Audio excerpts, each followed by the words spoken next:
Hey guys, what's up? Coston Avilez coming to you guys live from Salt Lake City, Utah. Team SFS, what is up? It's Monday, guys. Let's start this week positive. Let's keep it going. I want to thank everybody, though, first off on this video. I just want to thank everybody for, logging on, checking out my videos, and when you guys like them, I appreciate you guys hitting that like button because that's how more people see my video. That's how it takes my video and puts it towards the top of everybody's feed throughout the day is by hitting that like button. So please, guys, if you like the videos, hit that button. Other than that, comment if you have any questions or comments or concerns, anything like that, put it in the comment section and definitely share it with anybody who you think might be able to benefit from this, or even if you like the video. So just want to start off by saying thank you guys. You guys as my followers are, really my inspiration. That's what keeps me going, is by knowing that these videos are getting out there and actually, motivating some of those people, and also, having you guys connect with me. That's awesome, guys. But I decided I'm going to start doing these Monday motivation videos because I do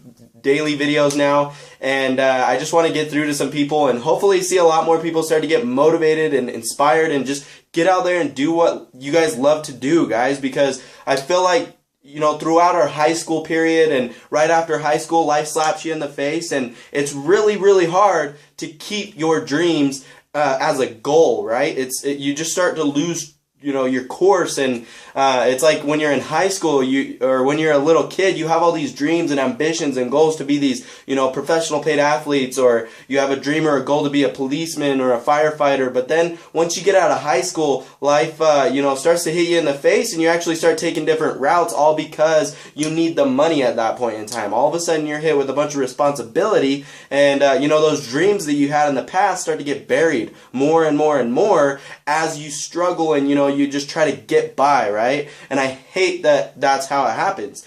And there's a couple of videos and calls that I've been on recently that I started to learn a couple different ways and hear a lot of inspiring stories and everything that I'd like to share with you guys. But the first thing I want to go over is dig up your dreams, guys. I remember when I first got started in this industry I'm in now, about 4 months ago, that is the one thing that actually really, really, hit home with me, because there was a long time there where I got out of high school and I was faced with a lot of different problems, which I won't go over on this video, but I was in a hard place in my life at that time, and my dreams, goals, ambitions, they all started to just get buried more and more and more, especially with life coming into play, and having responsibility, having this happen. And what happens with us is we bury those dreams and goals, and then that's all they end up being, is dreams, right? They're never goals anymore. And so once you can dig those up, it feels so amazing, guys. And I mean, the one story that really stuck out to me is, a kid told me a story one time about a kid and his mother, right? So there's a little boy.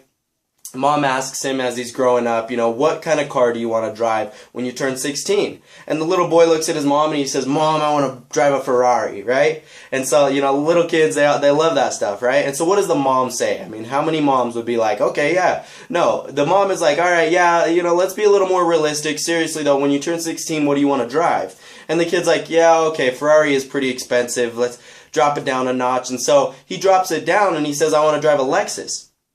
And his mom's like, well, the Lexus is still, it's actually more, realistic, but a Lexus is still pretty expensive. Me and your dad definitely can't afford that right now, so it's probably not something that you're going to be able to get still. So, I mean, let's try to be a little bit more realistic than a Lexus. And so the kid sits there and he thinks, and he's like, okay, how about an Acura, Mom? About this time, he's about 15 years old, right? Only a year away from getting his car. And his mom says, an Acura is actually a, pretty reasonable car, but, again, me and your dad just don't have enough money, so let's just drop it down one more notch. So he drops it down again and he says, okay, a Honda. Let's be serious, Mom. A Honda is, good on gas mileage, everything like that. Still a pretty nice car. And she hands him the keys to his brother's Honda that his brother had as his first car.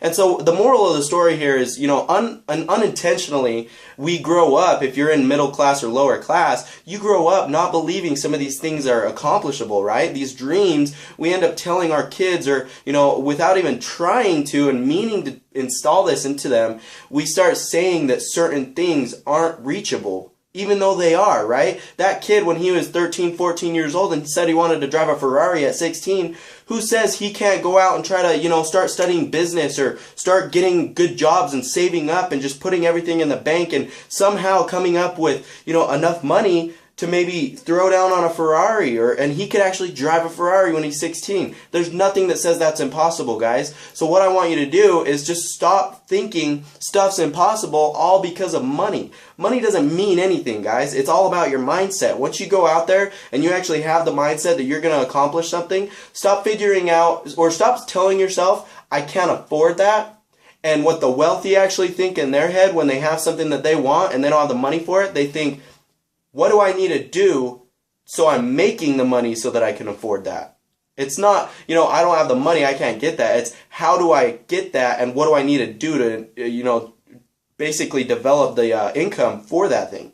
And so, you just got to change that mindset that you guys have into perception on stuff and just really start taking a, solid foundation of, what to say and how to say it. And once you start doing that and taking control of that mindset, you'll manifest things that, you couldn't even have dreamed of. And it's excellent, guys. It feels so good to dream again, and I want to see more people do it. But other than that, guys, I also posted a video. The guy's name is Darren Hardy. He actually is a publisher of Success Magazine. But he talked about crabs. He said people are a lot like crabs. And the reason why he says this is because crabs, it's sad to say this, that the human, population actually acts this way. But when the crabs, when people go crab fishing, right, they drop the net down. It has the food in the middle of the net. And what will happen is that one crab will get in there and start munching on the food. Well, as other crabs pass by, they'll see him in there, they'll jump in as well and start eating on this food. Eventually, the food actually runs out because there's so many crabs in there eating it. But what happens is the crabs passing by still see that this looks like Thanksgiving dinner, right? So they jump into the pot, and they jump into the pot, and the pot starts to fill up with a bunch of crabs, even though there's no food in there. But where the crazy part happens is when the crabs start trying to climb out because they realize there's no food, then what happens is the other crabs actually wipe them off the side of the net. It's crazy because, one crab starts to crawl away, the others hit it off. And if the crab persists and keeps trying to get out, then they'll actually rip its limbs off so the crab is immobile and it can't get out of the cage. And then eventually it comes to the point where it tries one more time and all the crabs actually gang up on it and kill the crab. And, the moral of the story basically on this is what he was trying to get towards is, humans and us as the, people who have these dreams, right? You have these dreams, you have these goals that are like so amazing to some people. Even though you can manifest it in your head and you believe it can happen and you're on the way to success, other people will try to knock you down from that. Other people will say it's not possible. Other people will say you can't do that. Other people will say you need money to do that and you can't afford that. Other people will doubt you. But what you have to do is you have to forget about those guys, forget about them trying to hit you off the fence, forget about them trying to tear your limbs off, forget about them trying to tear you down, and do it anyway. That's the way you're going to get ahead in this life, and that's the way you're going to see success. So, I mean, take that story to heart and really think about what it says. And, for me, I kind of came up with an analogy the other day, and I was thinking to myself, opportunities are basically like relationships, right? So if you guys have an opportunity that comes past you, somebody, gives you an opportunity or you see the chance at an opportunity, take it. Every single time, take it. Because what I mean by opportunities are like relationships is, say you have a girl or a guy that you're after and you think, maybe they don't have all the looks that you want them to have at first sight, right? But, you get into a relationship with somebody. Well, you have options at that point. You try the relationship out. If it's going great and, it's making your life better, it's making you happy, stay in that relationship. That's what we do, right? But if we get into a relationship and you're not happy, they're cheating on you, it's just, all it's doing is tearing you down, not making you a better person, then what do? You kick them to the curb, right? You break up with them. You forget about them. But that's how opportunities are, guys. I feel like so many people see an opportunity and they're afraid to take it because they might fail. Who cares? If you fail, kick it to the curb and find a new opportunity. That's what works. And, the last thing I want to say on that is, sometimes opportunities, it does take money to make money. That's just how it works, and the wealthy understand that. But listen, guys, if you spend, let's say you spend $500 on an opportunity, right? You throw down $500 so you can buy all the stuff you need to do to get this thing going. Okay, that $500, if you lose it, you can make it back. But I'll tell you this right now, if you put down that $500 and you gain freedom, financial freedom, or you gain the fact that you don't have a boss anymore because you just took an opportunity for $500, you just gained so much time, which means way more than any amount of money. Because you can lose $500 and make it back. But you can't lose 5 hours with your son, daughter, or family and make that back. Once you lose time, it's gone forever. You're never getting it back, guys. But $500, you can make that back in a couple hours. So think about it when it comes down to it, guys. And the last thing I want to leave you guys with is this quote that really, hit home with me. It says, "They will broadcast your failures and whisper your success." What you guys got to remember about all these people that are trying to tear you down and, tell you not to do stuff and they don't believe in the dreams you believe in is, they're going to broadcast the fact that you failed once, that you failed twice, that you failed 3 times, that you're not where you said you were going to be 4 months ago at this point in time. They're going to broadcast that to everybody and say, "Told you so. I told you he wouldn't make it. I told you you wouldn't make it." And they'll even say it to you straight up, You think they're your friends, but they'll actually put it in your face that you didn't do it because they told you so, right? But then what happens when you do succeed? What happens when it all does happen?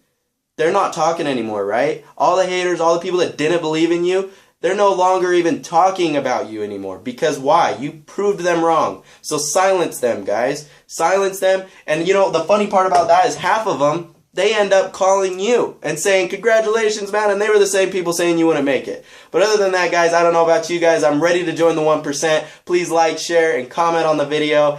And I love you guys. See you on the next video.